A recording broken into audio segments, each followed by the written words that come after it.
Hi friends, good morning. Welcome to Shankaran IA Study Circle. This is Dr. Harinath Reddy, Director of the Institute.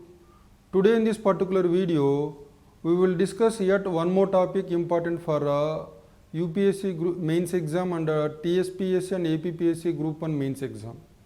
Under this question which I am going to discuss, it has come in the UPSC mains exam earlier. Remember, those questions which come as tough in the exam, they give an edge to a student over the other students. So it's very important for the students to answer the tough questions rather than the questions which are otherwise easy. Those questions which are easy, everybody will attempt, that doesn't give you edge. You need to answer those questions which are easy. In addition to that, those who are better prepared to handle the tough questions will get an edge over the remaining students. So that's why don't leave any stone unturned.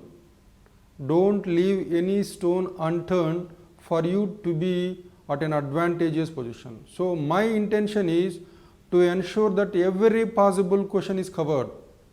And why do I say this is, by carefully going through the syllabus, what kind of questions can come, we can make a guess in the sense, and the same syllabus, what are the questions which have come in the past in the political science optional related to polity and constitution, public administration optional, law optional, and even civil services GS mains. I have gone through all these 4 areas and then I have made a list of questions which might possibly come on Indian polity and Indian polity and constitution. So it is impossible to go beyond this list of questions. Maybe the current affairs part I will discuss separately. So if you combine the current affairs part and also the static part of the questions which I have made, it's impossible to get any question outside this purview. So my point and my intention is to ensure that every issue is detailedly covered. Every issue in the Indian polity and constitution syllabus of TSPSC group 1 mains is thoroughly covered so that the student doesn't have any surprise in the final exam. That's my intention. You can trust me and you can believe me in this endeavor. So let's discuss the question. The question is something like this. What is the electoral system which India has adopted, and why did India adopt that system? In other words, the Constitution of India has provided for an electoral system called Fptp system, first past the post system. It is also called plurality system. Plurality system. What is Fptp system is the question. What is first past the post system? I am writing this clearly. First past the post. This is Fptp. First past the post system. This we have inherited from the Britishers. So it is in United Kingdom where the system was initially in implementation. Even today it is in implementation in United Kingdom.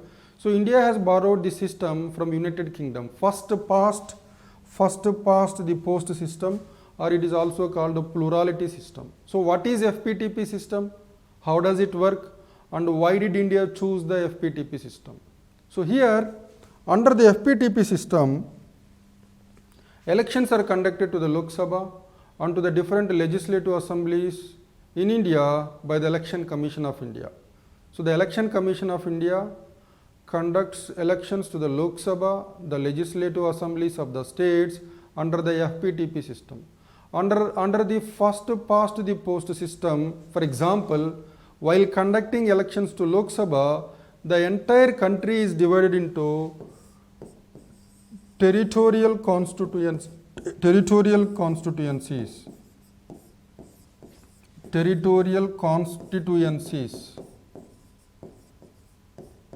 So we call MP constituency, MLA constituency.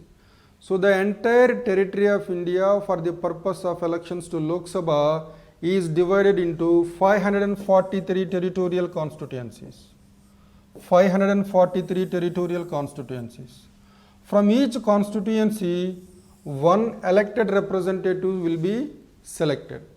From each territorial constituency, one elected representatives will be chosen to represent in the Lok Sabha. Then, in each constituency, say if 5 candidates contest in the election from different political parties, how do you decide the winner? First past the post system says,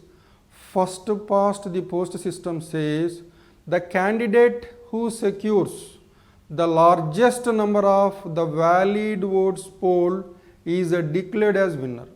And remember here, this is very important, he doesn't need to secure an absolute majority of the valid votes polled. That is, if the total valid votes polled in the territorial constituency is say 100, the candidate who is declared as winner doesn't need to get 51 votes, not required.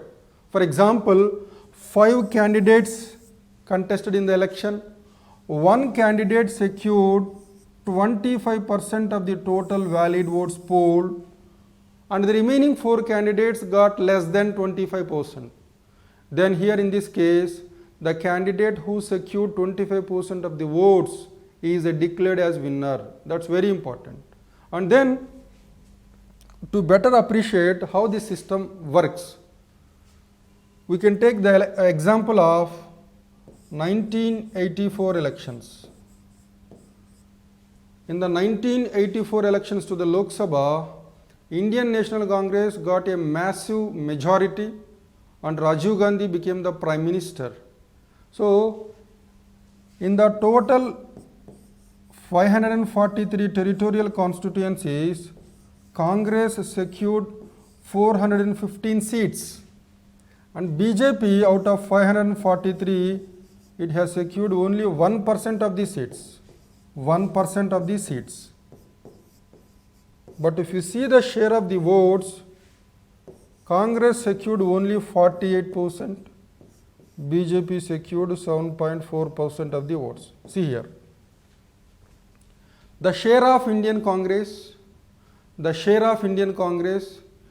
the total valid votes polled in the elections to the Lok Sabha, it is 48%. The share of Indian National Congress in the total valid votes polled in the elections to the Lok Sabha is 48%. But see the seats, it got 80% of the seats. 80% of the seats. 80% of the seats in the Lok Sabha. Does that mean that Congress got 80% of the total valid votes polled? No. It doesn't mean getting 80% of the seats in the Lok Sabha does not require getting 80% of the votes. Not required. Because here you can very clearly say Congress got only 48% of the total valid votes polled, but it secured 80% of the seats. But here see BJP, it has secured 7.4% of the valid votes polled, but it got only 1% of the seats. It got only 1% of the seats. That's how Fptp system works. One very big advantage of the Fptp system is it gives stability. A political party, even with a lesser share of votes, can get a larger number of seats. For example, here you have seen Congress with just 48% of the total valid votes polled got 80% of the seats. How does this work? I have just given an example. Assume that in each of the 543 territorial constituencies, assume that there are more than 6 candidates are contesting. Assume, this is an assumption. This is an assumption for your better understanding. Assume that there are 543 territorial constituencies. In each of these constituencies, 6 candidates are contesting the election. And one candidate got 25% of the valid votes polled in that territorial constituency, and all the remaining 5 they got less than 25%. In this case, the candidate who got 25% of the valid votes polled in that territorial constituency is declared as winner. If this happens in every constituency across the country, in all the 543 territorial constituencies, then with just 25% of the votes, a party can win all the seats in the Lok Sabha. A political party can win all the 543 seats in the Lok Sabha with just 25% of the votes. If the party gets a share of 25% in all the territorial constituencies, assuming that this is bigger than the other candidates who contested in the election in that respective territorial constituency. So that's how the Fptp system works. First past the post system. So a political party, even with a lesser share of votes, can get a larger number of seats. This guarantees greater stability to the government. So in addition to this, you should also know we have one more system called PR system, proportional representation system. This is in implementation in countries like Israel, Netherlands, etc. Then what do you mean by proportional representation? Under the system of proportional representation, the voter votes to a political party, not to a candidate. For example, assume that in India we had a proportional representation system. Indian National Congress got 48% of the total valid votes polled. Indian National Congress got 48% of the total valid votes polled. Then it will have 48% of the seats in the Lok Sabha. So the representation in the Lok Sabha is in proportion to the percentage of the votes which a political party gets. So in 1984 I told Indian National Congress got 48% of the total valid votes polled. If it were to be a proportional representation, then Indian National Congress will get only 48% of the seats in the Lok Sabha. And remember, under proportional representation, the voter will vote to a political party and not to the candidate. So the political party will come up with a list of candidates, and these candidates will be chosen to represent in the Lok Sabha according to the share of the votes which a political party gets. And there are certain disadvantages with this proportional representation system, and that's the reason why the framers of the Indian Constitution did not choose the PR system. The first disadvantage is political stability. Political stability. Political stability. See, proportional representation does not guarantee political stability. This is very clearly witnessed in France. France had parliamentary democracy under the 3rd and 4th Republican constitutions. And France also had proportional representation. Because of proportional representation, the political parties will get seats in the lower house according to the share of the votes which they get in the election. It so happened in France, no political party was able to secure absolute majority of the seats in the lower house because of proportional representation. And as a result, there was a lot of political instability. There is frequent rise and fall of the governments. And that's the reason why France has given up parliamentary democracy in the 5th Republican Constitution. It went in for a hybrid model, semi-presidential system. So similarly, in India, if there were to be a proportional representation, and because of proportional representation, the parties will get the seats in the lower house in proportion to the share of the votes which they get in the election, and that may not guarantee comfortable majority, and then there will be no political stability. But as I explained earlier, under the Fptp system, it is possible to get more number of seats even with a relatively low percentage of votes. This will guarantee greater political stability. So now I am trying to discuss why the framers of the Indian Constitution chose Fptp system rather than proportional representation system. One reason, proportional representation system does not guarantee stability. Fptp system, there are greater chances of forming of stable governments. That's one requirement. That's one reason. Second reason, under the Fptp system, there is a link between the voter and the elected representative. Because under the first past the post system, The entire territory of the country is divided into territorial constituencies. One candidate will be chosen from each territorial constituency. So the voters, they know who is their elected representatives. So there is a link between the voter and the elected representatives, and the elected representatives can be made accountable for his omissions and commissions.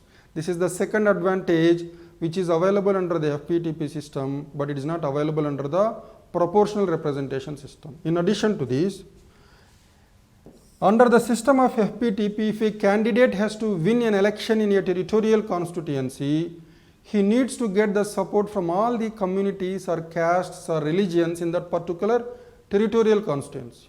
But if it were to be a proportional representation system, the votes which a political party gets in one territorial constituency doesn't matter. At the overall level, at the national level, if a political party gets votes as a share, according to that share there will be representation in the lower house. So it is not necessary under the proportional representation system to take into confidence every community or caste or religion for winning the elections. So under the PR system, under the proportional representation system, there is a danger that every caste, every religion, every community, every region may come up with a political party, and this will lead to divisive politics in India. But under the Fptp system, the votes which a particular candidate gets in that particular territorial constituency is important.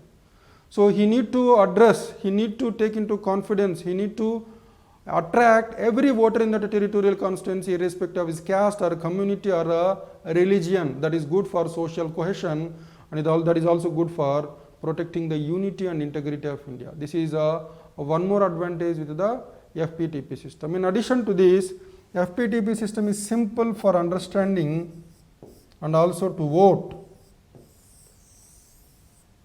So these are the reasons why India adopted first past the post system rather than the proportional representation system.